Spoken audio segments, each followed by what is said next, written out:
That's not supposed to happen.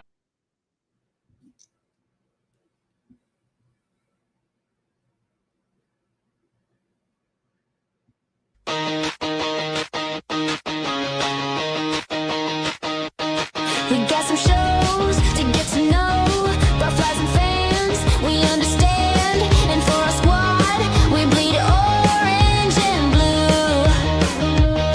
We analyze and criticize, if you're surprised, look in our eyes, and you'll realize that we're just like you. So if you wanna join our journey, follow the network and you will see the passion of the fans is what we do. So join the Ballroom Network today and support our team in any way, 'cause we bleed orange and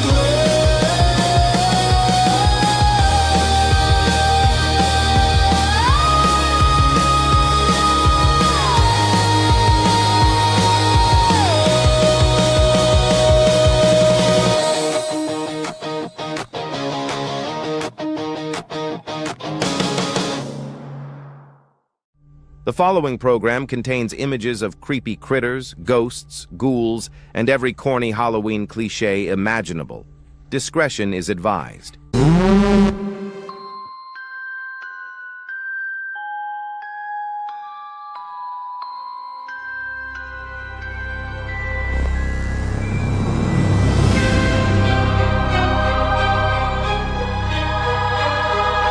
are a professional team. Act like one, for God's sakes.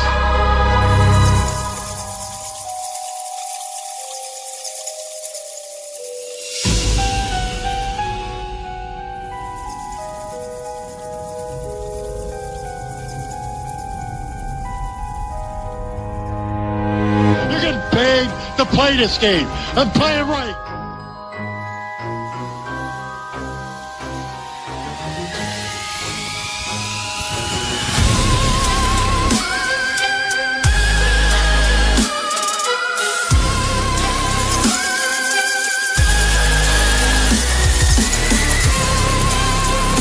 I've had it. I have had it.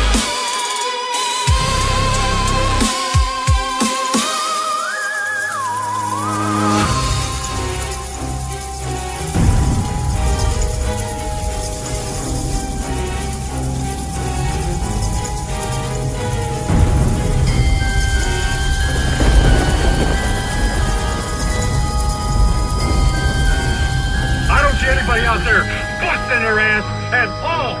They got nothing right now.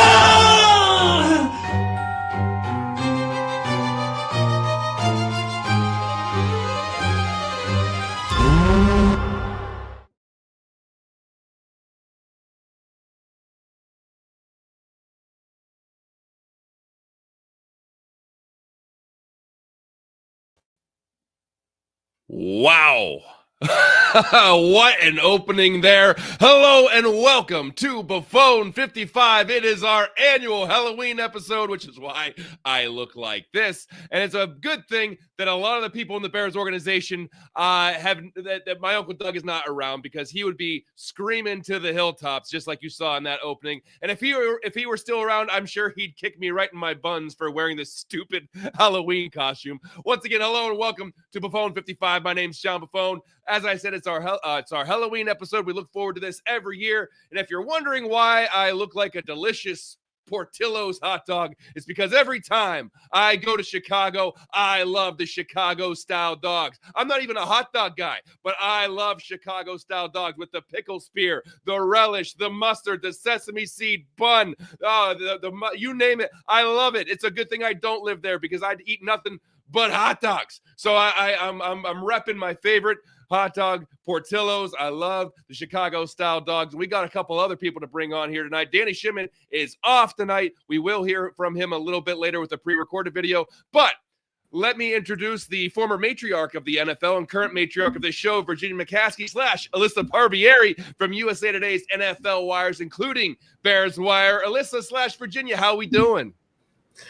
Not so good. The Bears are coming off a loss, but other than that, I'm excited for our Halloween episode. I look forward to it every year. And when I was kind of thinking about like Halloween costumes I wanted to do, I was like, I need to do something Bears related and I haven't done that before. But I've always kind of kept it sports. But I thought there was nothing better than to pay homage to Virginia McCaskey, who we lost earlier this year. I mean, she's seen it all from the early days to, those NFL championships, the rough times, the 85 Bears, the '06 Super Bowl appearance, the most Hall of Famers in NFL history, and just overall some of the greatest players to ever play professional football. And even though it got ugly here in the last couple of decades, she always believed the Bears could get back to their championship glory. Though Virginia didn't get to see the start of the Ben Johnson era, I'd like to think that she's looking down, excited about the future of this organization. I would agree. And PZ, thank you so much for correcting me in the chat room. It's a poppy seed bun. I said sesame seed bun. I got so excited. I got the seed wrong on the bun. How could I possibly do that? But like I said, Danny Shimon is off tonight, although we will hear from him later. But let me introduce Aldo Gandia, who, if I had to guess, did you spend less than 50 cents on your costume? What's going on here, Aldo? Yeah, I was having some difficulty deciding on a costume. And so all of a sudden it's this morning. And I figured I got to come up with something. Well, just recently I rewatched the movie Scanners. And in the movie Scanners, there's a character named Daryl Revoke who has telekinetic powers. The movie is famous because this happens during the course of the movie. His telekinetic powers make that happen to that gentleman. And so I decided, hey, since we're going to be complaining about the Bears for a while, I'll play Daryl Revoke. And by the way, this is how his costume, so to speak, looked like in the movie. Mine was made by my wife, and we are not talking anymore because I was yelling at her and saying, stop that. No, do it this way. Do it this way. So I'm in the doghouse for a while. Everyone knows the best costume is the one that you need to take 5 minutes to explain. So that is, Yes. Kudos to you, Aldo. Yeah. Now we all understand the movie Scanners now, which I'm going to have to see is on any of the many streaming services that are available. At any rate, I want to do a quick emotional check with everyone. We're having a good time with our costumes, but how are you feeling after the Bears blew the game in Baltimore during and after? Alyssa, I'm going to start with you. What was your initial reactions after that game? Yeah, I mean, going into the game, I felt quite optimistic. I mean, especially considering Lamar Jackson wasn't playing. I think that all fans kind of, they breathed a sigh of relief, but also knew that they still had to go out and win the game. And, just like the run of momentum, that 4-game winning streak, the way the defense was taking the ball away, the run game success. And this really kind of felt like a game where maybe Caleb could kind of get going as well. During the game, it felt like the world was ending. I mean, I think it's because, emotions are always super high in the moment. So there's going to be plenty of overreaction. And I definitely had that. And I think I kind of built it up in my head a little bit, especially after the Lamar news. I feel like I expected more. I kept waiting for them in the game to turn it around because that's what we had seen from this Ben Johnson-led team, during that 4-game winning streak. There were a couple of times I had to get up and go pet my dog just to kind of calm down a little bit during the game. But, I mean, I feel like after the game, you air the frustrations out. You think about, okay, it's one bad game. That happens to teams. But I think maybe the past trauma from the Matt Eberflus era and all the eras before that for a while might have impacted that and made it feel like the sky is falling. So not good during it. I mean, I'm feeling a lot better now that we're a few days removed. But yeah, that was brutal. That was brutal going into it. Aldo, you tend to run hot during games, and I can't really say that I don't either. But how were you feeling during and after the game? Well, I'm going to even go a step earlier. Before the game, I'm feeling somewhat confident because we're coming off this 4-game winning streak. There's things starting to work like the run game, and Baltimore Ravens have a terrible run defense and so forth. So I'm starting to feel good. Then the injuries started to be announced, and Kyler Gordon and so forth. So I'm thinking we're going to lose this game because our defensive backfield is so bad. But then Lamar Jackson's not playing. So my hopes ran up again. Now, during the game, I'm feeling like we're going to get an interception here at any point to turn this game around. And Caleb is going to put the cape on and something marvelous is going to happen. But it didn't happen. And so since then, I've been lamenting and trying to figure out what the heck is wrong with this team. How can they fix it? Do I have any hope that they're fixing it? So I'm hoping that between our conversation today and what we hear from the chat, I'll start my feelings, my hopes will start to reemerge. Yeah, before the game, you start thinking like this is a game we can steal, because if you look at the schedule before the beginning of the season, you're like, oh, that's going to be a tough one, and all of a sudden Lamar Jackson is not playing. You're like, hey, this is a game we weren't expected to win that we can steal on the road in Baltimore, and then all of a sudden it's a 5-game winning streak, and anything happens after that, and then it was just a complete letdown. And you know what? And during the game, and even after the game, this is where the delineation between good teams and okay teams are for me, because you have instances like, and there's the Hamburglar beside me for some reason, but that just threw my entire focus off. But you have instances where the Ravens were at 2nd and 22, and the Bears ended up getting points on that. Not running out of bounds to save a timeout at the end of the half. You get an intentional grounding. You're getting field goals instead of touchdowns. The pre-snap penalties, the mental mistakes. Those are the difference between being an all right team, an okay team, and then a good team. You got to take care of those little things, those mental mistakes, the game awareness, knowing what you absolutely cannot do and things that you have to do. So for me, that was just another instance of like, they're not there yet. They're not a good, great team yet. They got to clean up these things before they can take that next step. And that was disappointing, because like I said, going into this game, I really thought that this was one they were going to be able to steal and get a lot of momentum, be 5-2 going in to this game against Cincinnati, where they could potentially beat Joe Flacco. So yeah, very, very disappointing. So Alyssa, from what I understand, you did a good, bad, and ugly column for the Bears Wire. Can you go through some of that and anything that you would necessarily call terrifying? Well, how much time do you have? Because this is the game where, I mean, for a while, the last few weeks, doing that, it's like mostly good. And there's like, maybe like 1 or 2 bad and maybe 1 ugly I got to kind of stretch for, which it always was the same thing. But I mean, I'll start with the obvious because I want to see what you guys have to think as well. But I mean, it's the penalties. I mean, this is an issue that has gone back to the summer. And it's something that's been glaring, and it still has not been fixed 7 weeks into the season.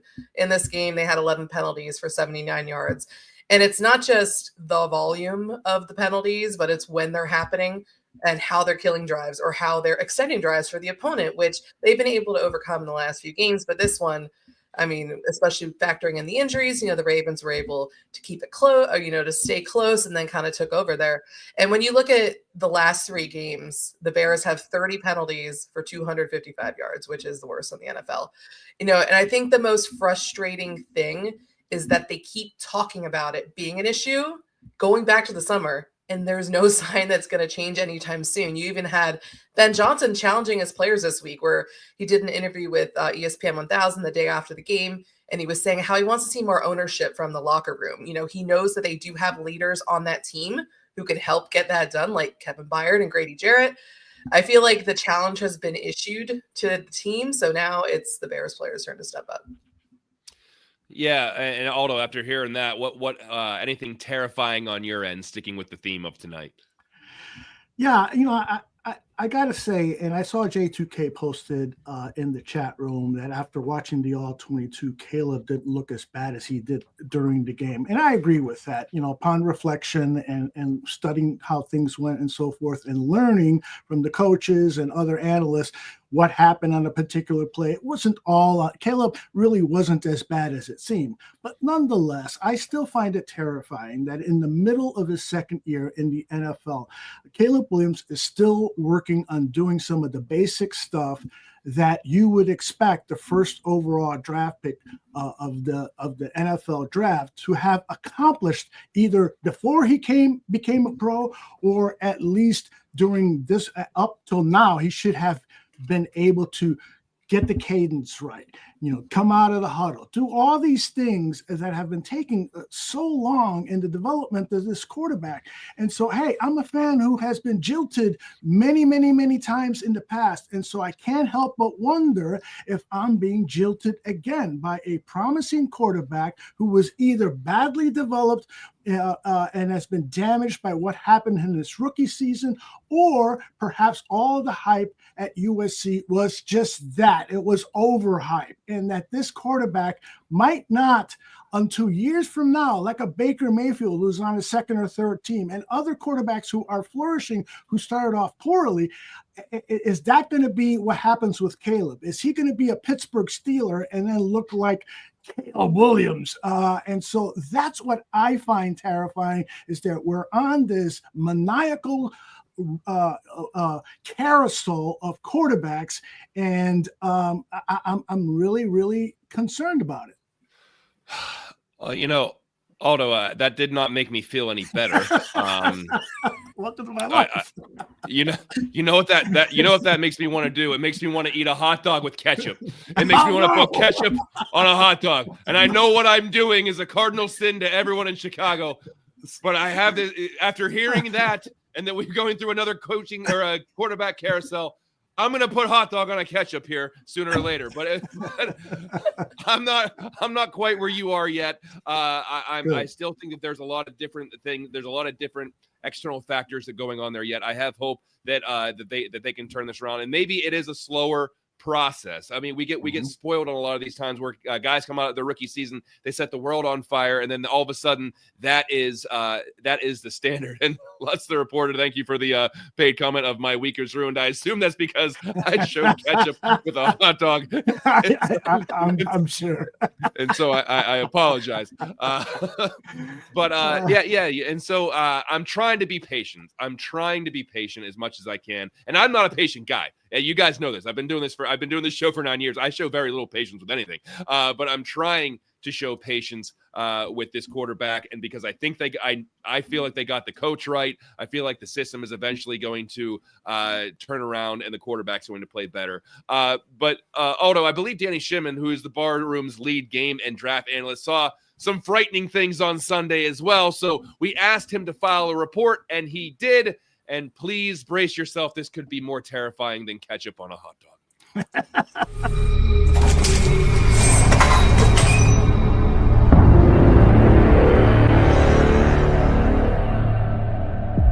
There are some plays that really concerned me from Sunday's game versus the Ravens, right? First one here, this is in the first quarter, 16 seconds left in the first quarter. We see here there's a rollout, and there's a pressure in his face right there, defender in his face, and he's got Colston running towards that sideline there. And if he throws him a catchable ball, Colston catches it, possibly even goes up, gets a first down, but also goes and possibly even scores. So again, I understand that the defender came free in his face, and this is what we've seen Caleb do things like this, where he's got defenders in his face, but he still is able to either elude them or still make a nice contested throw, an accurate throw. And as you see here, if he does this here on this particular play, that could possibly be a touchdown here for Colston Loveland. But instead, he just kind of panics, post snap, sees that defender in his face, and the ball gets airmailed way away, out of the range for Colston to make a play on the football. And these are things that the inconsistencies that we've been seeing here the last couple of games, particularly with Caleb, is that throws that he has been making in terms of eluding pressure, making accurate throws, or even timing throws are just not there right now. Here with this very next play in the same series, 11 seconds left in the first quarter. Once again, we see Caleb drop back. With the ball, he's got a decent protection here, so there isn't a free runner coming at Caleb, right? He's got a good pocket, and he has room, and he sails the ball over his head. Now we look at the end zone angle. If you take a look, Rome has the guy beaten. He's got an edge on the defender, okay, with no one over to his right. Caleb just got to throw a nice catchable ball in terms of leading Rome away from the defender, hits him in stride. Again, that could potentially be a big gain or a touchdown. Now, the one thing we want to see here is I've been talking about in terms of timing and rhythm, right? Whether it's a 3-step, 5-step, 7-step drop, Caleb, once that back foot hits, that ball's got to come out. Here we see him bouncing a little bit, and we saw something also like last week as well, where just the timing and the rhythm is not there. That back foot is hitting, that ball is not coming out for whatever reason, whether it's they're mudding up the picture for him defensively, pre-snap, and then post-snap, he's trying to analyze and everything's kind of flowing real quickly. But this is where Ben Johnson and the staff are giving him options here, or answers to the test, I should say. For whatever reason, the last couple games, Caleb just hasn't been in rhythm with his receivers, hitting them in stride, and potentially making big plays down the football field. On this one here, this one to me was the biggest, one of the biggest egregious throws here for Caleb had. Obviously, it's the big one here in the fourth quarter. It's the interception. It's 9 minutes left in the fourth quarter. 2nd and 10 at the Bears 4-yard line. Okay, it's only a one-score game, 16-13. All right, so Caleb, drops back here, and again, we talked about timing and rhythm. Back foot hits. The ball's still in his hands. He holds it and he holds it. And if we go back and we take a look at some of the slower version and also the end zone angle, you see Rome's open right there. Back foot hit, boom. That ball's got to come out. Rome is open. Instead, he holds onto it and waits. At that point, once he holds onto it for another split, second or so, it's too late now. Move on to your check down. And in that case, for me, it would have been a Manangai in the flats. Right there, circled. Rome right there. Back foot plants. That ball's got to come out. Rome is open. That's a first down. That's a big gainer. Once he lets that opportunity or that window close, it's over. You got to move on to your second guy. And for me, at that point would be Kyle Manangai. And again, 2nd and 4, check down to Manangai, wide open in the flat. He gets the first down, maybe even more if he makes a defender miss, and you could be looking at another big gain opportunity here as well. So, but one score game, you cannot throw that ball in that crowded, defensive backfield there, because you have the defensive back who makes the interception, Wiggins, trailing Rome, where he's got great closing speed. And then you have Humphrey now coming from the opposite side. So he was leading Rome into a really, dangerous situation where he's got 2 defenders bearing down on him, where when he missed that window early on when Rome was open, you move down, you move on now to your check down, and that would have been Manangai in the flat. That could have been a first down, possibly even more yards. On this play here, the decision-making in terms of what to do in the pocket is a little bit better, but the game awareness is where I question, again, he's the quarterback. He's the captain of the offense. He's kind of like that point guard here. He's got to know these situations. And here, ball snap, he doesn't have anybody. Good decision. Wide open field, a lot of grass there. Takes off, a 22-yard gain, but he slides in bounds. He had DJ blocking for him on the sideline. Step out of bounds, because what that does now is that causes you to use a timeout. Now, this is the situation at the end of the first half. Obviously, you maintain that timeout. If you get out of bounds, okay, you already have the first down. It's already a huge gain. You maintain that timeout, and then you could utilize that to maybe get some more yards, and then get maybe Cairo Santos a better opportunity at a field goal, not in that what they call in a hurricane hurry-up situation, and a 58-yard field goal at the end of the half that cost them points as he missed it. So if he gets the timeout, goes out of bounds, save the timeout, they could have maybe had another 1 or 2 plays, maybe get closer, with that timeout in your pocket, get Cairo a better opportunity, and you go into half feeling better about yourself, only down by 1 point. And then this one here, these are the things that makes Caleb so internalizing as a prospect. The wow plays, the special plays. We just covered a couple of plays here where he's late and he doesn't make the throw on rhythm. But this play here, this is the 2nd and 10. This is the big play here to DJ Moore. First of all, again, pressure in his face. Does a good job of eluding pressure, right? And then somehow he sees DJ Moore, heaves it up, takes a huge hit, okay, throws and hits DJ in stride. DJ makes a great one-handed catch. But again, going back to game awareness, and this is where to me it's DJ I'm a little disappointed in. This is that towards the end of the game, you step out of bounds there, DJ. You have no timeouts, right? So what happens there? He doesn't step out of bounds. He gets tackled. Now, I understand he was trying to score, but at that point, you saw the angle of the safety. Just step out of bounds. Play it safe. You have no timeouts. At that point, you waste about 10 to 15 seconds then trying to, get everybody back at the line of scrimmage for the next play and conserve time. Because remember, you're down 2 scores here. A quick score here, onside kick. Would they have recovered it? Who knows? But you at least give yourself a chance to go out there and recover onside kick, and maybe if something happens, go back down and maybe tie the game, or if you get the ball back and score again. So that's the awareness here for me with DJ not stepping out really is disappointing. But just kind of show you, Caleb has these type of special play abilities there. again, not sure how he saw DJ, but he made a great throw under pressure. He takes a big hit, and DJ makes a big play. It's stuff like that you see that the greatness, that potential, I should say, that Caleb has.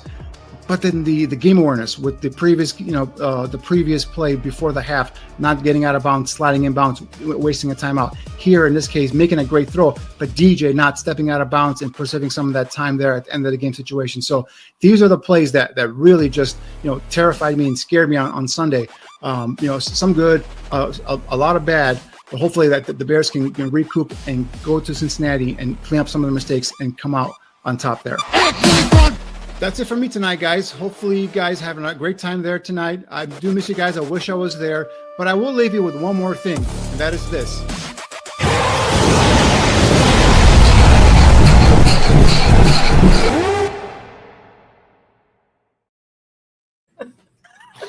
What the? Jump I scare. tell you what, I'll be honest. I think Aldo loves this episode more than anything in the world because half of it's not even football. It's just turning people into monsters, putting the Hamburglar beside me, putting a jack-o'-lantern on Danny's head. I think you look forward to this more than you look forward to anything else. I think you're absolutely right. Half the time, we've talked that 40% of this has been about football, and it was a pre-recorded video that Danny did. The rest of it has been about me talking about putting ketchup on a hot dog, and Aldo putting ghosts and spiders everywhere. So, well, right after the game, Alyssa DMs us on Twitter, and she says, "We got to find something else to talk about other than football." You're right. Because that game was bad. It was. Well, how is anyone going to take me seriously the way that I look right now? You're going to listen to my opinion? I look like I've been on a 7-Eleven roller for the last 2 hours. Look at me. Well, I love how your headphones are even coordinating. Look, I've got the Yeah, I got the Hamburglar beside me. Yeah, listen to my opinion. Yeah, but you're going to take it real seriously. I'm wearing a hot dog outfit. I got the Hamburglar beside me. I got a Portillo's shirt on, and Aldo's got ghosts popping up all over the place. Yeah, take me seriously. Good. I'm glad. Hard-hitting analysis right here on Buffone 55. Now, although you were there when Danny was doing all that analysis live. How do you respond to that? How do you look over some of that? Tape. What are your thoughts on that? Well, frankly, I was thinking about all the special effects I could put in after. Me too. All right, heck with it. But I did pay a little attention to what he was saying. There were some plays there that are questionable that he should have included in there. And the very first play, there was a defender right in his face. And I understand what Danny's point is. I mean, there was a defender right in his face when he made that incredible throw to DJ Moore. And so I don't want to put words in Danny's mouth, but perhaps he was thinking this guy could have completed that pass because that's what he does. He is a special player. And how do we get that specialness out of him on a more consistent basis? You see Patrick Mahomes. Patrick Mahomes will throw an occasional, dumb, bad pass and mechanically stupid and all that stuff. But his completion percentage is much higher than Caleb. And so that's my major point about those clips. And I think that the play with DJ Moore, Danny and I talked about that. He was definitely trying to get into the end zone. And so in that moment, the adrenaline is paying off. I would have, if I was a football player, I would have run out of bounds around the 20 because I would have been so tired. But DJ Moore, he's not tired, and his competitive spirit wanted him to get into the end zone. Alyssa, when you look over that and you look over Danny's analysis there are some things that obviously need cleaned up. And so are you confident that that Caleb can progress to see that, okay, that there was a guy open on the flats that he should have went to, or you got to get out of bounds in that moment? You still got to have the wherewithal to say, I got to get out of bounds and save a timeout. Are those things that are actually correctable, or are they instincts sometimes where it's hard to get that out of your system? Yeah, I'm not, freaking out about Caleb at this point. This is first year with Ben Johnson. we know that quarterback development isn't linear. I know Drake May is, lighting it up right now, and it's easy to look at him and be like, okay, why isn't Caleb doing that? Or to look at last year, look at Jane Daniels, why isn't Caleb doing that? But I think it's going to take time. And I think this is year one. We're 7 games into the Ben Johnson era. So I do have a belief that that's going to get fixed. And kind of, looking at that video and the plays that Danny was talking about, one thing that really stood out to me and that I wrote about after the game was the clock management at the end of the first and, the first half and the end of the game there. And I think that was concerning. And this was, maybe it's not being talked enough about. This is probably one of Ben Johnson's worst games. So I think that that's stuff that he's also going to clean up. This is his first season. So I'm not jumping ship yet. Like I said before, I think all teams have bad games, right? But I think as Bears fans, we've seen some really brutal ones. The thing that I thought immediately was, oh my gosh, last year we were 4-2 before they spiraled. So I was like, no, don't go there. This is a different team. They have a head coach. Ben Johnson's going to right the ship. We saw what he did after they got just absolutely humiliated against the Lions in week 2, and then they rattled off 4 straight. So it's going to be interesting, especially when they have a nice favorable stretch coming up here. But yeah, I think that everyone, including Caleb, is going to progress as this goes on. Again, I think we're going to see a completely different quarterback by the end of the season. Gosh, I truly hope so, because that would be a welcome thing in Chicago, given what the history is. And Aldo's just back there playing. It's like a kid. It's like a kid whose parents left for the weekend, and he's just like, I'm gonna do whatever I want. I got spiders on me. I feel like I'm in an Iron Butterfly music video. Like everything, things are just moving all around. I'm trying to keep up. I'm running out of breath trying to keep up with where Aldo's at. But let's stay on course here. So obviously our show's live on Tuesdays, and the first official injury report won't come out until Wednesday's practice. But we already knew the Bears' injury situation is kind of alarming. Alyssa, what can you tell us about some of the Bears' injuries? Yeah, like you said, John, injuries have been a source of frustration this season. I think that's a big reason why they lost on Sunday. We know that Kyler Gordon landed on IR this week before the game with a groin injury, so he's going to miss at least 4 games. But we'll see. Ben Johnson kind of was hopeful that perhaps it's going to be a shorter stay than a longer one, which is encouraging, I guess. But we'll see how that progresses. Braxton Jones also landed on IR last week, so there could be some depth issues there at left tackle. And then rookie defensive tackle Shamar Turner, he tore his ACL, so he's out for the year. Defensive end Dominique Robinson, he's going to miss a few weeks with a high ankle sprain. So that defensive line he suffered a couple of losses there. Rookie receiver Luther Burden III, he's in concussion protocol right now. And then you also have some other injuries that we're still monitoring. Cornerback Tyreek Stevenson, he's nursing a shoulder injury, and tight end Cole Kmet has a back injury. But there is good news, John. Goody. Is coming off this week, so he's going to be making his season debut against the Bengals. So hopefully he can provide a boost to this non-existent Bears pass rush.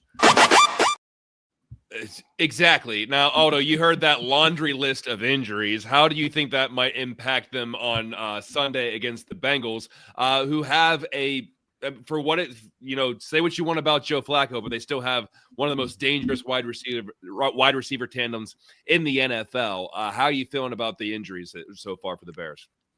I'm terrified.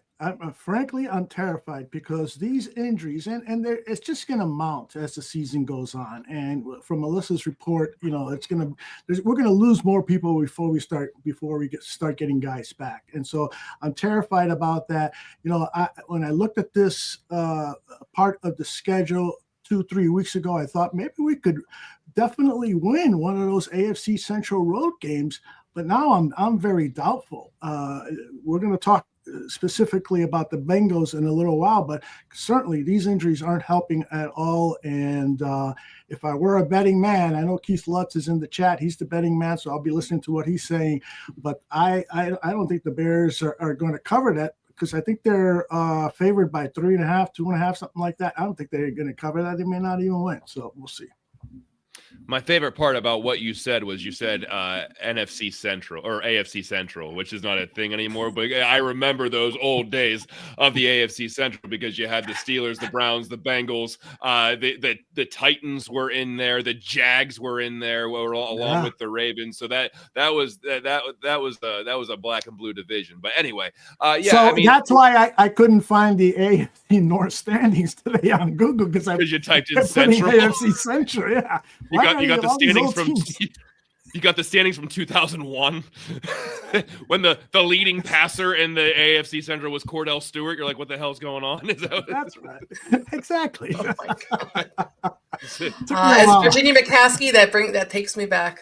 Yeah, it's true. And then there's the old NFC Central as well with the Bucks in the division. So the good times. Well, I don't know if there were good times for the Bears, but there were times at least.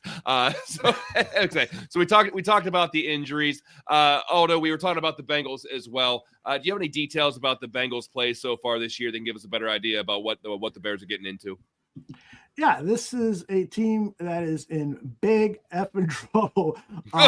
Let me start by saying that Joe Flacco, or excuse me, let's go here. Joe Flacco's day-to-day with a shoulder injury, so that gives us hope because if they have to turn to his backup, who is Jake Browning, he's 1-3 as a starter, won his first match, but since then has played terribly. 6 touchdowns, 8 interceptions. The touchdowns, of course, aren't bad, and he's got a little speed to him as a runner. He's not Justin Fields by any means, but the biggest issue with Jake Browning is that members within the Cincinnati organization told reporters that Browning's arm has died out. He cannot throw a fastball past 10, 15 yards. And so that's why there was this emergency trade for Joe Flacco, who in his last 3 games has 7 passing touchdowns, 0 interceptions, 784 passing yards. He has rejuvenated that offense. Now they are 1-2 during that time, but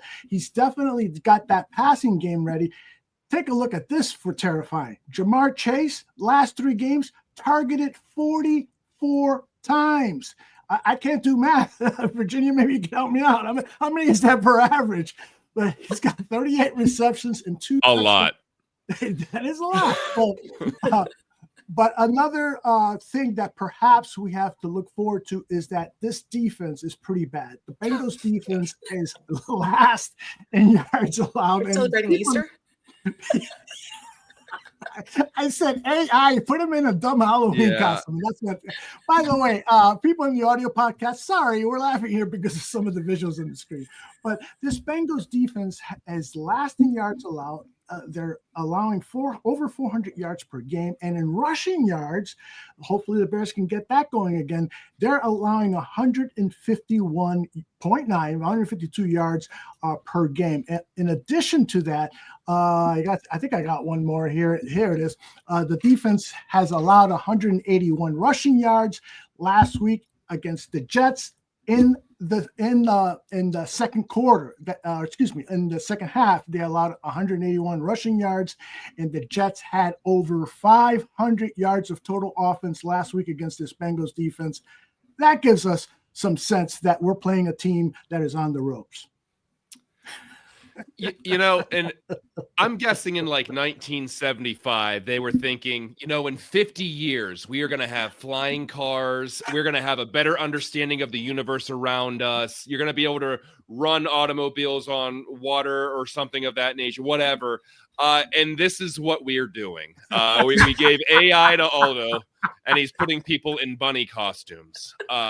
So sorry to let you down, older generation. Hey, a quick personal story. So while I'm playing around with AI, I'm looking for pictures, and there's a picture of my grandson looking beautiful, laying on top of his mom's pregnant, because she's due for a baby any day now. So I decided, you know what, I'm gonna have Jackson, my grandson, fly, and so I did the AI thing, sent it to him, and his mom says he's been crying all afternoon.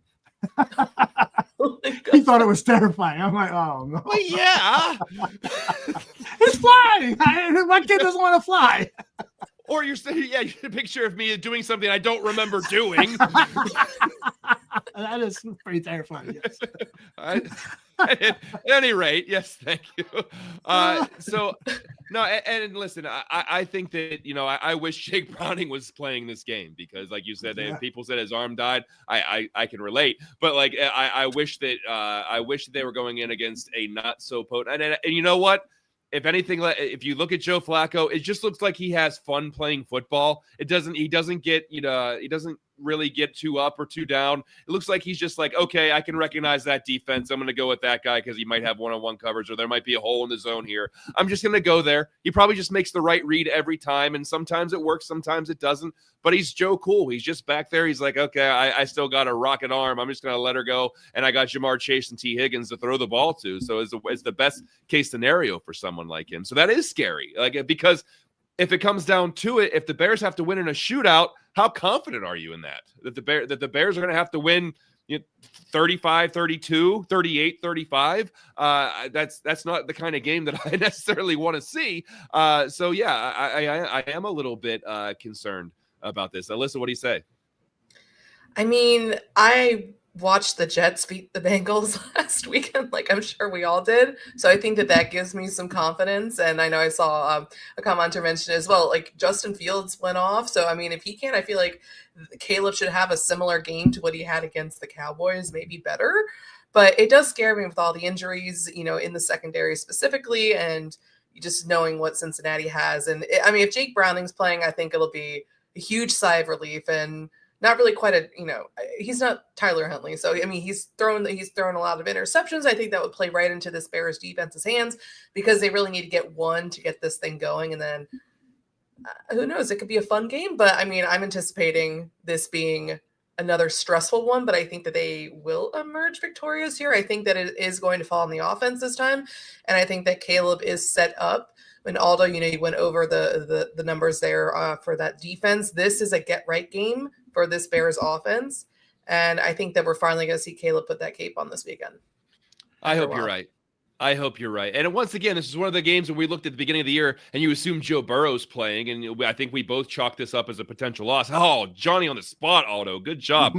We're looking at the schedule and you're like, oh man, they got Baltimore with Lamar Jackson and they're going to get Cincinnati with Joe Burrow. Those are two really tough games on the road there. And now you didn't have to face Lamar Jackson. That obviously didn't work out, but you're not having to face Joe Burrow. So this is a game that we thought about, being very tough, and it's not going to be as tough if you have, Joe Flacco, Jake Browning, whoever in there. But I think that, it's still you're still gonna have to score some points. So I think that it's gonna be a pretty interesting game. And speaking of games, we got one coming up, but I did want to go to a question that we had a while back in the chat room about should we be buyers at the deadline? And we've got this question I think like 3 weeks in a row now, and for me it's just like I wish it was like 2 weeks pushed back because because it's a week from today, right? That's when the trade deadline is, and the Bears could potentially be a couple of games over 500. They could be 500, and so that really makes it difficult to figure out if you really should go out and get someone. We're seeing some trades in there right now. Just before we went on the air, Kyle Duggar got dealt to the Steelers for basically a pick swap. Not to say that's a game changer or anything, but can you see Aldo? Can you see the Bears making any of these small time deals? And do you want to see them make any small time deals? Yeah, I guess at this point, it really depends on what the offer is. I would not be picking up the phone if I'm Ryan Poles. First of all, the salary cap is a mess this year. And so Keon White was traded today to the New England Patriots. And everyone has been saying on Bears Twitter, Brian Poles fell asleep at the wheel again and so forth. But I don't know if he really would have wanted Keon White, a guy who's a second-round draft pick. Mike Vrabel has benched him.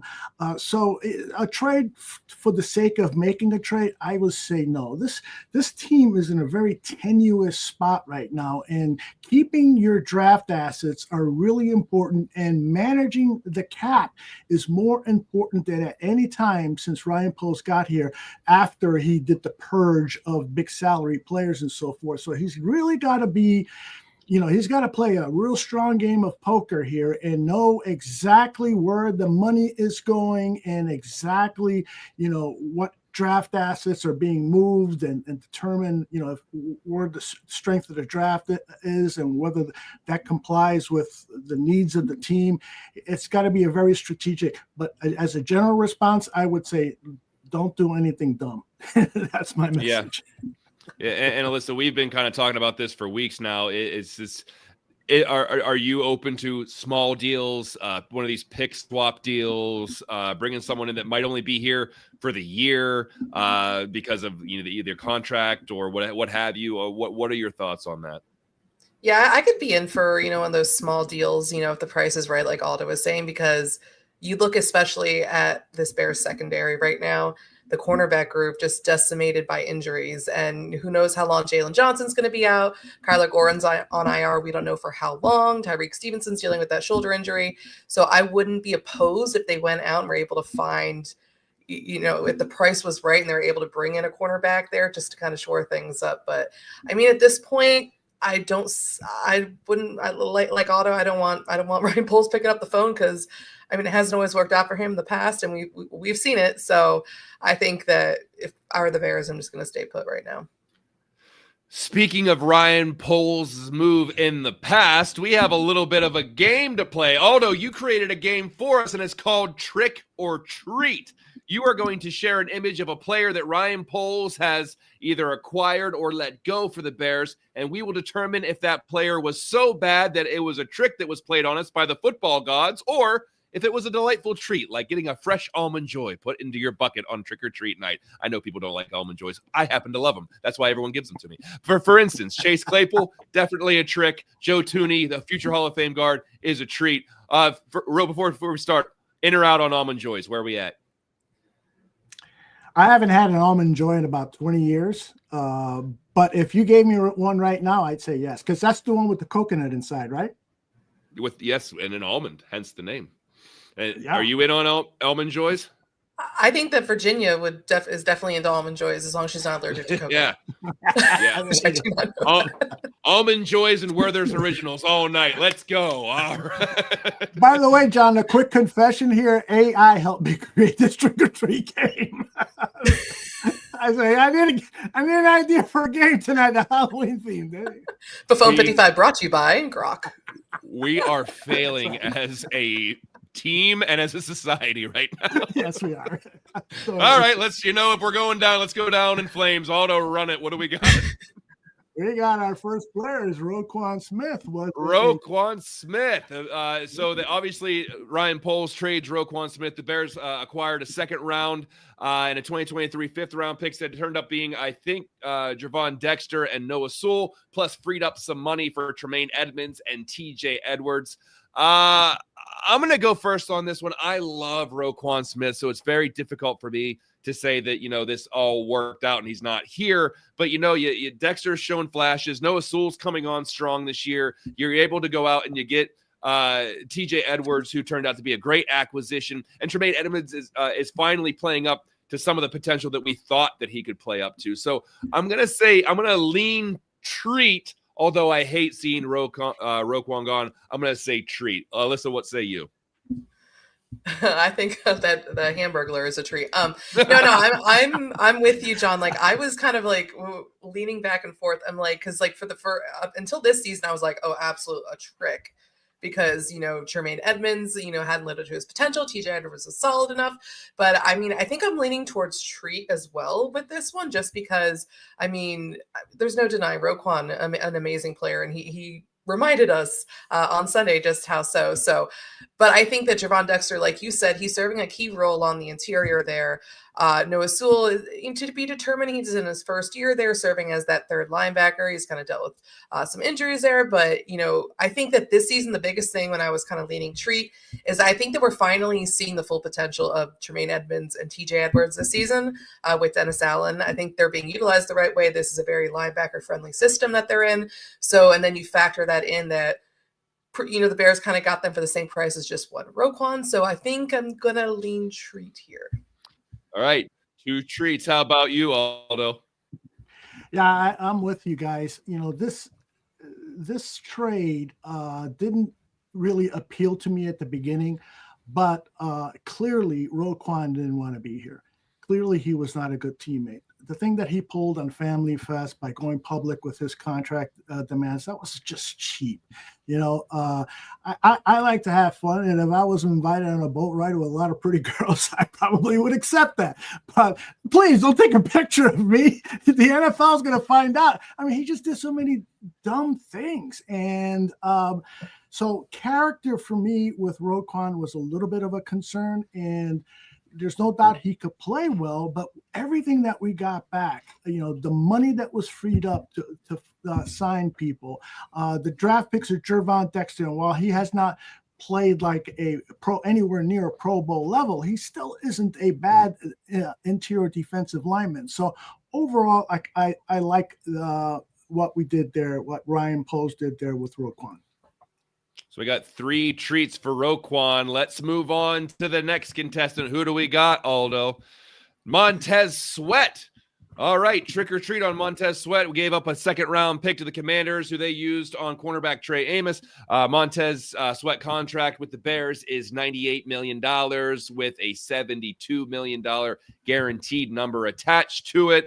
I'll go first. I'm going to say very, very slight. I went back and forth on this one a lot. I'm going to say very slight treat. It's like a treat that you're not going to necessarily ask for, but when someone gives it to you, you're like, all right, that's okay. It's like a Three Musketeers where you're like, oh yeah, that's all right. But you're not going to be like, hey, make sure you go to the store and get me a Three Musketeer bar. I think it's one of those things where it's okay because and maybe this is a bigger conversation, but can you imagine the Bears line without Montez Sweat? Because they have been struggling with that. And I know that he hasn't necessarily been living up to the hype in which Bears fans thought he was going to produce, but it's still effective at points. So I'm not going to say it's an absolute trick on the Bears. I'm going to say moderate treat with the potential to be even a bigger treat down the line. Alyssa, what say you?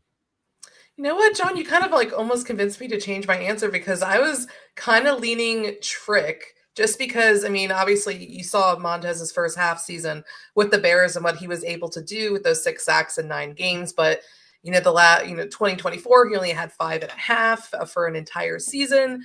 And this season he has 3 sacks and he's not even leading the team in sacks. Gervon Dexter actually has 3.5. While Sweat has 3. So, but then you're like, what could you imagine what this Bears pass rush looks like without Montez Sweat? And that is a very scary thing. So I'm tempted to lean treat, but then I think, what could the Bears have done with that money? Could they have gotten a different pass rusher in free agency? What could they have done in the draft if they hadn't traded the draft capital?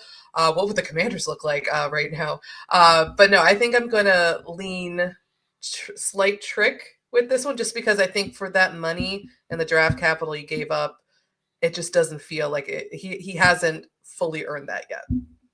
That's fair. They're definitely fair. So one trick, one treat. Aldo, what do you got?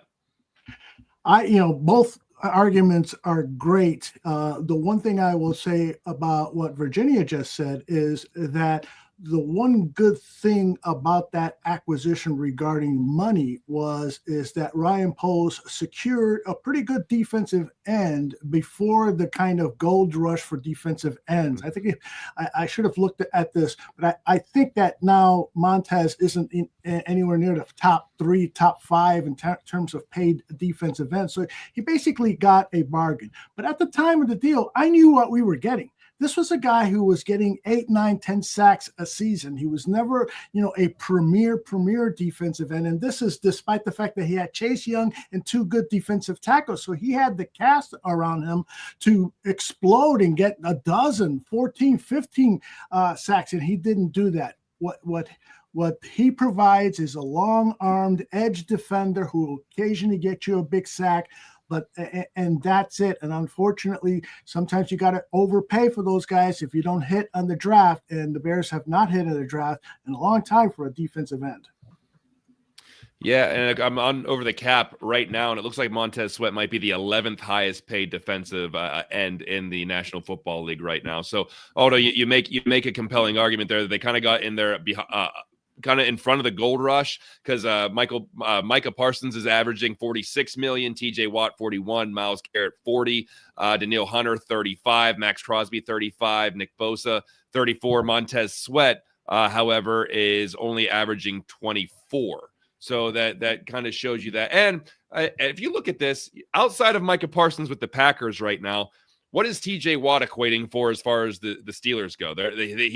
He's been non-existent this year as far as that terrible Steelers defense. Myles Garrett got 5 sacks in the game, and they're still getting crushed in a game. The Danielle Hunter, the Texans aren't looking like anything special. Max Crosby, the Raiders don't look great. Nick Bosa is hurt, and so the Niners are trying to patch things together with bubble gum and scotch tape, and you keep going down the line. Trey Hendrickson for the Bengals. Obviously, that's not equating to a big thing. And then Josh Hines-Allen for the Jaguars. Jags look okay. Brian Burns for the Giants. Okay, that's fine. But when you look at those highest paid guys outside of Micah Parsons, who they already had a pretty good offensive system with LaFleur and Jordan Love and the receivers they have, it's not necessarily equating to big time wins or dominance in the NFL right now with those high paid defensive ends. And I was just looking at that. I literally am just looking at that in real time, so I could be wrong on a lot of that, but at the same time, so sounded far convincing to me. Yeah, and that's just as long as I say it with confidence. See, as long as you don't fact check me, we're fine. So let's move on. The guy who used to do TV news. That's right. Yeah. Well, I used to have to find 2 sources, and now I'm just like, let me Google it, whatever. Rock could be a source. I use AI, right? Yeah, it used to be a much more intensive process, and now it's like I'm just working for Aldo on Barroom, whatever. I'm just looking up. That's right. Some guy told me at a bodega that this was going on. I'm just going to report it as fact. So there you go. Who's our next contestant on this trick or treat? Oh, game? yeah, more. That's right. Dayo Dangbo is next. He was a free agent acquisition this year, $48 million, 32 of it guaranteed. I gotta lean trick on this so far. He's got 20 total tackles right now, which his career best for a season is 38. So he's probably going to eclipse that, and maybe that's just the system. Only has 1 sack. Really hasn't been that force that Bears fans hoped that he would be. He's 6'5", 282, and you thought that this was going to be just a prototypical guy to be in Dennis Allen's system, and so far it hasn't worked out. And Aldo, did we put the wrong guy up for Dayo Dangbo? It looked like we did. Yeah, that's Shamar Turner. Yeah. I was looking over some of the information, and I was off the screen real quick, and then I caught the last end of it. I'm like, I don't think that's him, and so we're just making sure you're awake, John. See? Yeah, okay, I'm glad. By the way, those are the journalistic standards that we use around here. Yeah, taking photographs. All those too busy making. You're too busy putting the Hamburglar beside me. We're getting the wrong guys in this game. But anyway, let's talk about Dayo Dangbo. We can talk about Shamar Turner, too, since we put him up there. Let's talk about Dayo Dangbo first. Alyssa, trick or treat? Yeah, no, I'm going to have to agree with you. I'm going to say trick just from what we've seen from the first 7 games, just 1 sack. He really was a project. You were like hoping that he was going to hit his prime. He had that career year, like you said, a couple of years ago where he had 8 sacks. Just would like to have seen a little bit more from him so far, opposite Montez Sweat. But again, this Bears pass rush as a whole isn't doing a whole lot. I think they've ranked 25th in the league so far. And I mean, this has been an issue for a few years now. So, I mean, yeah, I'm gonna lean trick here with Dayo. I'd like to see him step it up just a little bit. Aldo, what about you? I have a problem with it, but I still think it is more of a treat than a trick. And so I'm trying to remember what's the good one at the street. So I think this will be okay by the time he starts to mature into the system and starts to get more reps. Again, this guy is not a pass rushing specialist. His job there is to really help out against the run, and that's what Dennis Allen's number 1 priority in building this defense, because we the Bears were so horrific at playing the run, that he wanted to get defensive linemen who can help against the run. And I don't think he's been terrible at that. I've shared that opinion before, and other people have challenged me on it, but I still think that this is a little bit more treat than trick. All right. Well, then let's keep it moving on. Maybe we'll have the right guy this time. Next one is Grady Jarrett. I think that's him. Yeah. And, that's Grady. Yeah. And so free agent signing 3 years, $43.5 million with 28.5 guaranteed. So far, it's just incomplete because he hasn't played a lot of games. Three tackles this year, I think, so far, or 3 total tackles, maybe 7. I'm not sure. I'm trying to find his stats here. But anyway, I'm going to say moderate trick at this point, just because I'd hoped he'd be a little more active. But you know what you were signing up for when you get a 32-year-old who has a lot of miles on it. So I'm going to say slight trick with the ability to be a treat. I got confused just like you did, Aldo. Say slight trick. Alyssa, what do you got?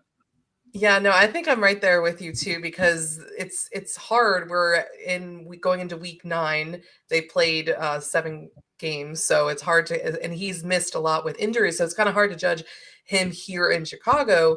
And I mean, I think I'm going to lean slight treat, because I'm going to look at him as from a leadership standpoint, which I think is something that they really need right now more than ever after that game, and what he's contributed off the field as a leader in that locker room for this group. But I do think that he can produce when he's back on the field once he gets, healthier. So I'm going to lean slight treat as well. I'm going to say he's going to be peanut M&Ms, but I'm allergic to peanuts. So like kind of he's a treat, but like it's a trick for me.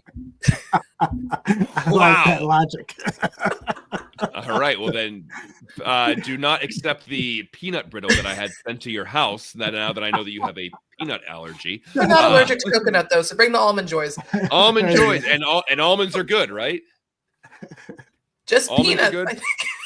Yes. Oh, I mean, you have an almond joy, and then you're going to break out. Like, hey, there you go. I'm immortal now, John. I'm immortal. Yeah.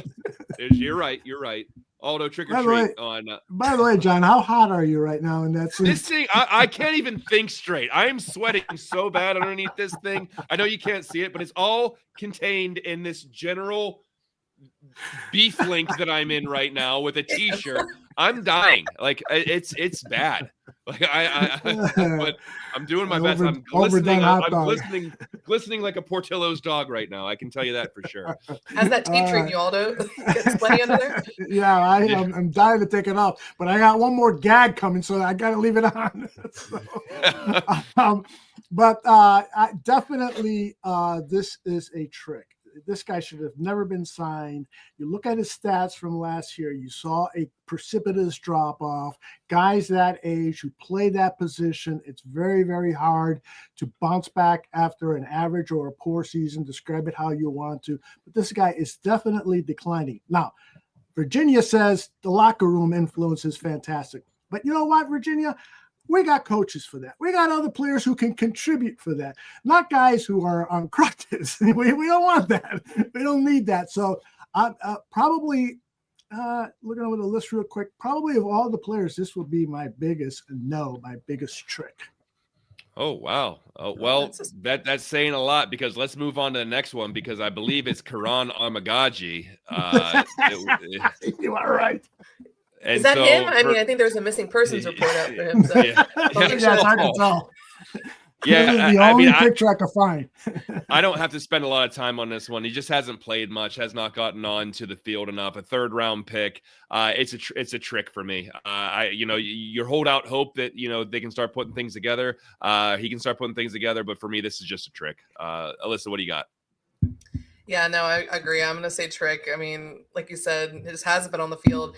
He was hampered by injuries. It wasn't a good start to his career coming in, recovering from that injured quad, I believe, from college. And then coming into this season, he had a chance to compete for that left tackle battle. And then he not only lost a job, but he got passed up by Theo Benedict, who is now the starter. I mean, we'll see. I don't know, maybe down the line this season, just because, Braxton Jones is on IR, maybe eventually at some point he could get an opportunity. But I mean, no, this is a massive, massive trick, and just a waste of a 3rd-round pick by Ryan Poles. Although you John, said Grady Jarrett was your biggest trick, is this what do you got for this one? this was a close second, no doubt about it. I remember the video of the draft when they picked Karan. Actually, it wasn't that video, but one of the draft videos, Ryan Poles was quoted as saying, we could hear him and see him saying, I like it when I pick a guy and nobody knows who he is. Like, what are you talking about? What do you feel smarter now because you picked a Karan Amagaje and who can't play or who did not play the season that you acquired him? That just doesn't make sense. And so a lot of really good offensive linemen were bypassed because he selected a guy from Yale, real smart guy, who was hanging out at the country club with Coach John Fox and stuff. That to me is a GM malpractice. I'm sorry.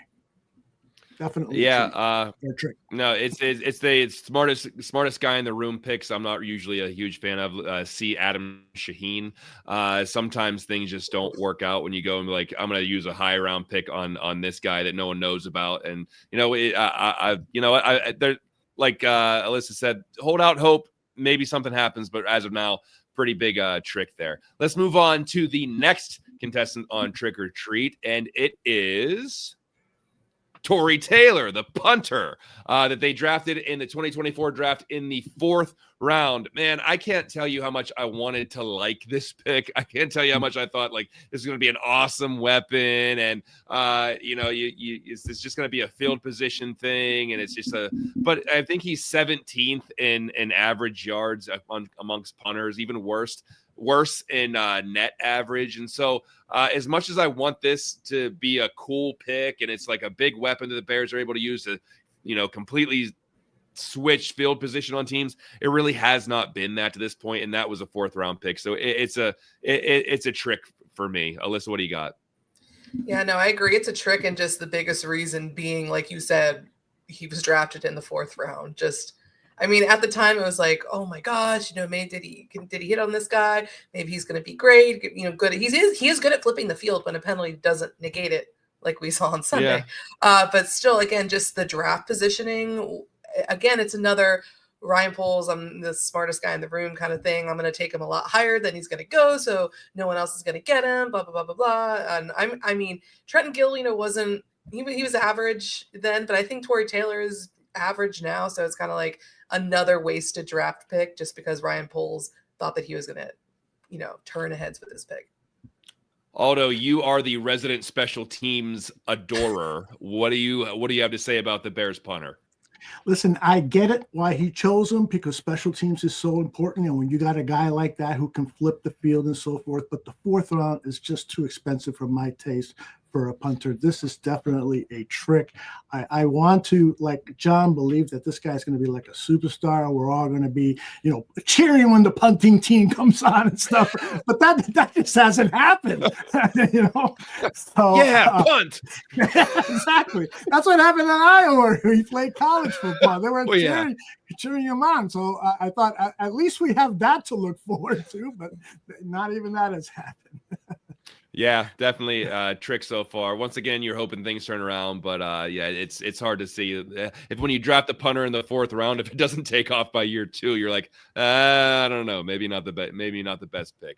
Let's move on to the next player in this trick or treat game, and it is Keenan Allen, not on the team anymore, but was acquired last year for I believe a 4th round pick to the Chargers. This might surprise people. I'm actually going to lean treat on this one. And because he did have 70 receptions, over 700 yards, and I think he had 7 touchdowns last year. And the reason that I say treat is not necessarily because it equated to a lot of wins or a championship, but I know, Aldo, you don't like to hear the locker room argument, but Alyssa, maybe you'll be a little bit more sympathetic to this. It was nice to maybe have a guy who has done it for a long time in that wide receiver room with Rome Odunze. Not to say that DJ Moore wouldn't have been a good mentor as well, but you bring in Keenan Allen, who has been a big-time professional for a very long time. He did act as kind of a safety blanket for Caleb in year one, that he did have a good amount of receptions when he was able to play. And so maybe he had lasting effects on the wide receiver room that aren't going to equate necessarily into a box score or into a lot of wins, but maybe he did have a positive impact on a young Rome Odunze. I'm leaning treat on this one. What do you got? Yeah, I can see why you're leaning treat, because this is another one I went back and forth with, because like you said, I loved him for Caleb in year one, his rookie season, where everything was going wrong for him. But he like Keenan Allen was Caleb's guy last year, and he could go to him, even though he had a couple drops, that was his guy. He would go to him when he needed to. But then again, like with what Aldo said, it comes down to the price. And I think that 4th round pick for a 1-year rental, that's expensive, especially considering that you spent a first round pick, a top 10 pick on Rome Odunze, who didn't get as much playing time. We didn't get to see as much of him. So maybe you save that 4th round pick and you lean a little bit more on Rome.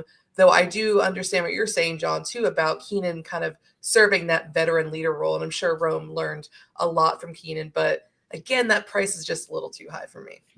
I get it. Aldo, what do you think? I agree with J2K here perfectly. Trick, 4th round pick and $20 million per rental is too much, just like Virginia said. I get the move by Post to help Caleb's rookie year, but I just think there was, more better ways of investing all of those assets into helping Caleb with the thing that he needs most outside of good coaching is protection.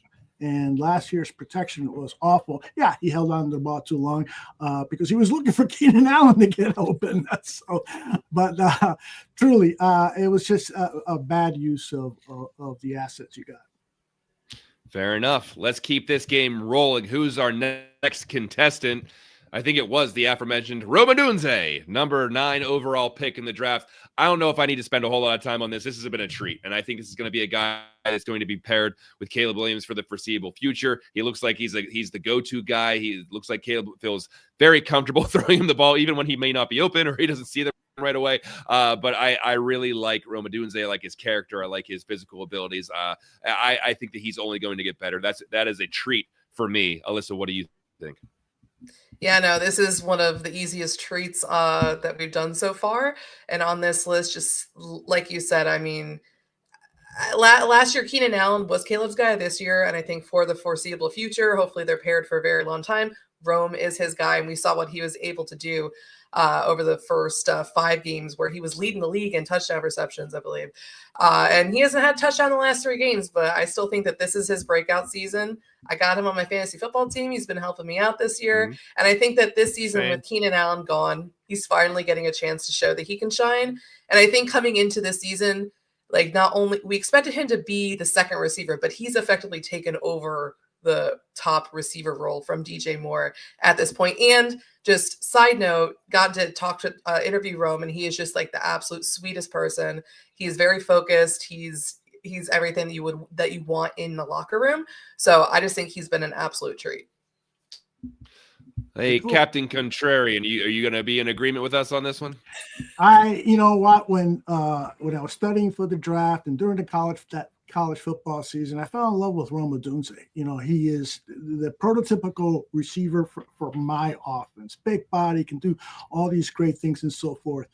But I have to say trick, because despite the fact I love him being a Chicago Bear, I want to buy his jersey and so forth, I just don't think the general manager made a wise choice here when there were so many really intriguing offensive and defensive linemen still available. Look at Jared Verse. What would Jared Verse have done for this defense? And he would be cheaper, first of all, than Deo, but Jared Verse and Montez Sweat would have been a fantastic combination. So you had to go there. There was Faluga and some of these other guys at the offensive line who were all also intriguing. As this was one of those things where you go, no. Oh, okay. He's a good football player. But if I was the GM, I would have bypassed my affection for Rome and picked somebody in the trenches.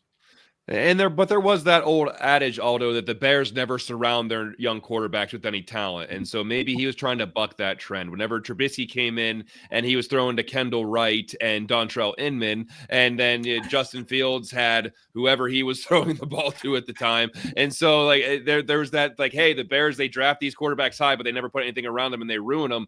Maybe Poles was trying to buck that trend and say, hey, we got you DJ Moore, we got you Rome Odunze, we got you Keenan Allen and Cole Kmet. And unfortunately, he didn't take care of the offensive line very well. But maybe that was just the mentality going into that. But I can see where you're coming from. There were a lot of dynamic players on the board there. Let's keep going. Who do we got next on here? Colston Loveland, a rookie. That's hard to do. Drafted 10th overall this year.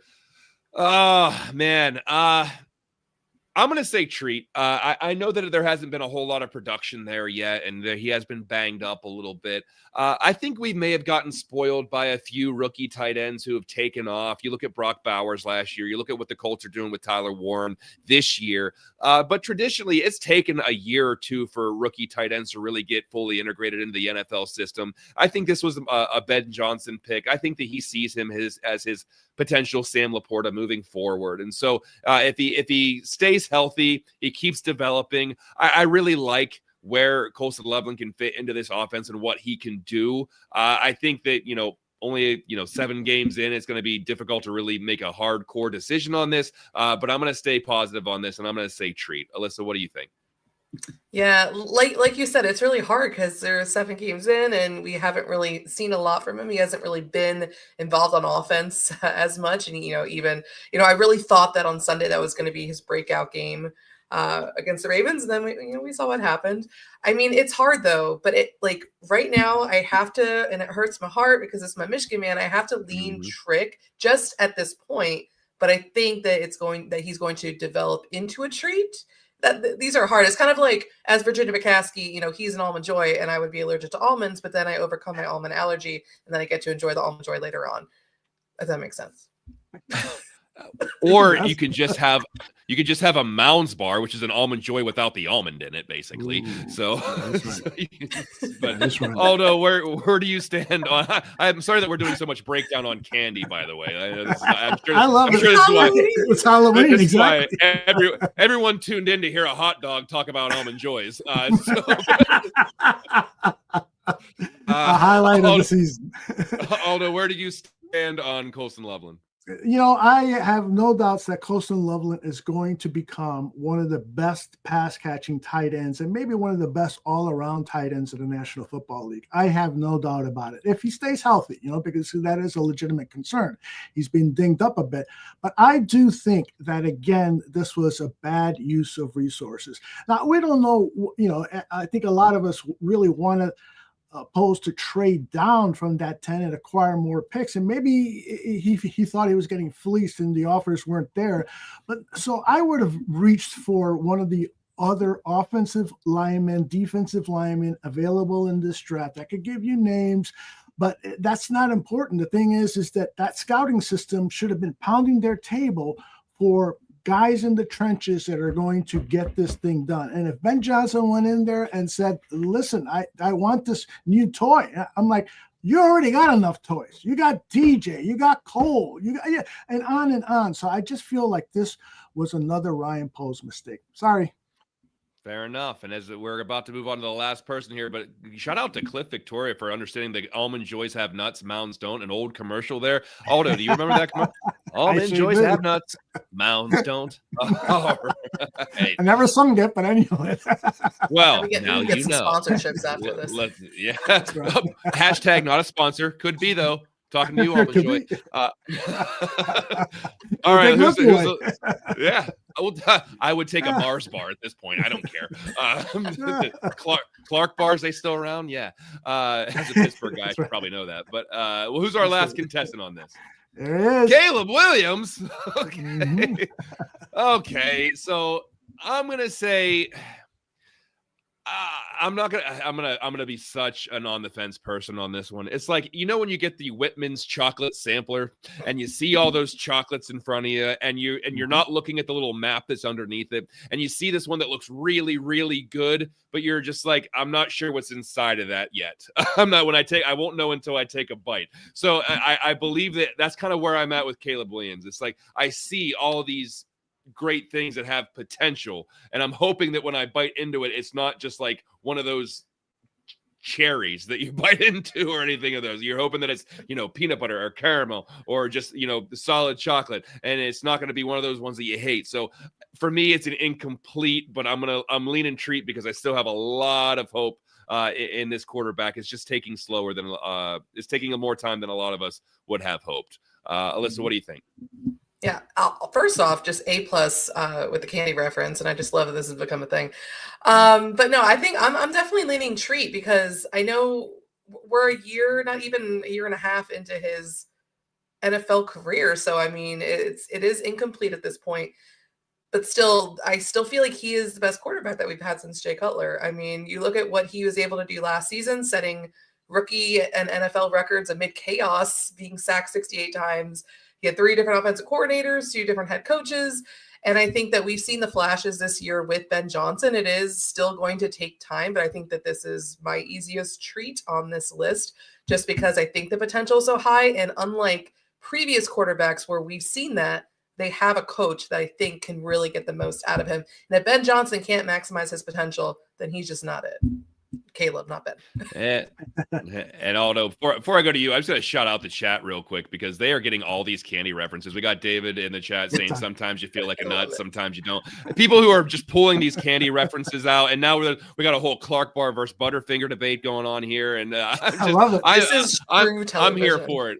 You may be seeing the transition of Buffone 55 turn into a confectionery podcast because we're just going to talk pastries and chocolates and candies. And oh, by the way, the Bears we keep losing okay. here. Hey, next year, every player what candy bar? What candy bar is each player? Yeah. People talking about going door to door selling those world's finest chocolate things for fundraisers. I remember having to do that for like Little League or something. Yes. And so the Bears keep losing. We're gonna have a lot of debates, and it's gonna be Mars versus Hershey, and we're going to talk about what's the best Starburst color. And by the way, I'm in the minority there because I love the orange and yellow Starburst, and I hate pink. I hate pink Starburst, and so everyone's always talking about how great pink Starbursts are. Give me the orange and give me the yellow. I will take that, and you can have all the pink Starbursts that you want. But goobers and raisinets, we're off the rails. Oh no, do you like Caleb Williams? I again, given the topic here, Ryan Poles' selections, I can't say trick or treat. I am hopeful more than I am confident that he's going to be a top tier quarterback. My problem is if you believe the reports that came from Tyler Dunn, where he talked to anonymous sources, former Bears scouts, former Bears coaches, and so forth, and that he did not sit down and talk to these other quarterbacks who were drafted after Caleb, and knowing that Caleb in his final season at USC was really not very good in those last 6-7 games. In fact, he was pretty damn bad. The stats look good, but he was bad. And there were reports that he had a bigger aspiration to be a global superstar because of his interests and so forth. And there was these feelings of entitlement. And in Tyler Dunn article, he was arguing with coaches because he wanted to do things his way. I'm just worried. I'm worried about this guy, and I'm upset with Ryan Poles because he did not do the due diligence. And so that's why I chose this costume, because in the movie Scanners,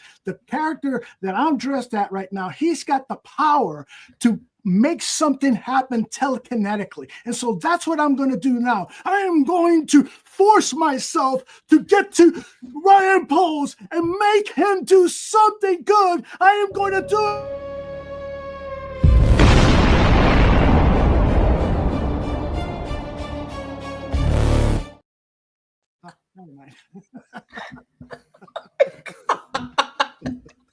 And we've blown our production budget for the next 6 months. Thank you. At least it was confetti and not blood. I'm just really yeah. I was like, it's like children's show, Aldo. Come on. Trust me, I was with my stepdaughter, and she was saying, I don't know if people are going to like the exploding head. Do you have to explain that? And I go, what do you think I should do? And then she says, you should have him turn into a clown. And I go, you know what? Both ideas. I have his head explode and turns into a clown. And it works both ways. And it's topical. That new It series just premiered on HBO. How about it? Also, hashtag not a sponsor, but can be. Yeah, also true. Yeah. We are a Halloween episode. We are fishing for sponsorships. And they're like, you know what? We need to throw some money behind that guy who talks in the hot dog outfit. Yeah, that's John, where the good money is. John, right, you could be the new Portillo's mascot standing outside. Don't threaten me with a good time, because free hot dogs for life. They could pay me in poppy seed buns, and I would just be happy with that. But I mean, because apparently it's hard to get outside of Chicago. I'm trying to find poppy seed hot dog buns. They're not as easy to track down as you may think. But that's neither here nor there. So that'll wrap up Trick or Treat. That was a fun game, fun graphics, and I believe that. Thank you for contracting out Michael Bay for all those special effects there, although they were there. Yeah, that was great. Before we wrap up this episode, let's go around the horn. Aldo, I'm going to start with you. What do we got going on at the bar room? What do you got? What are you working on? Well, Bare Their Souls is tomorrow. I might not be there if my daughter has her baby. Our second child is coming. Named him Levi, and so we're expecting Levi. It could be as early as tomorrow morning. We'll see.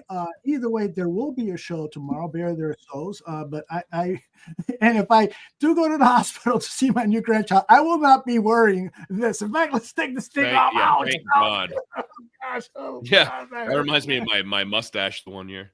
You gotta share that story before we get out of here. But anyway, Bare Their Souls tomorrow night starting at 8:30. Oh, man. Yeah. That because I think it was 2 years ago I dressed up as Ditka, and my mustache just kept falling off, and eventually at one point it was over here.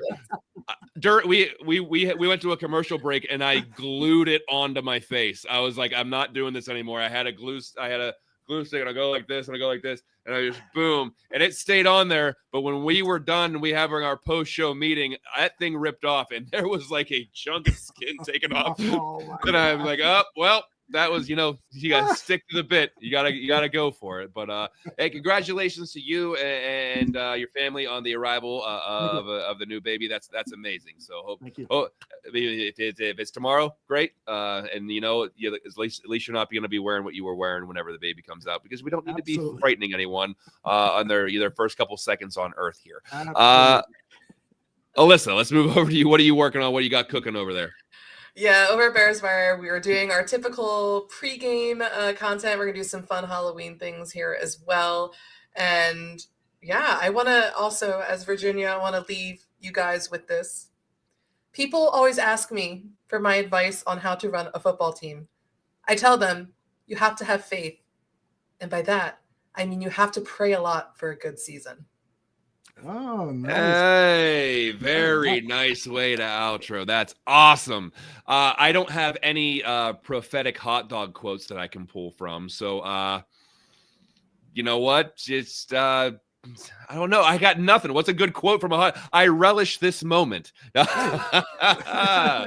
glad you mustered something up. I'm glad it took me a while to catch up. So hey. Time to go. Use them all. With that, I am out of jokes, and we are out of time, and we are out of cheesy graphics for Aldo to throw on there. We're probably not, but I'm going to say that we are. So with that being said, for Alyssa Barbieri and Aldo Gandia, I'm Portillo's Pete. We'll see you next time here on Buffone 55. Enjoy the game, everybody. Bye-bye.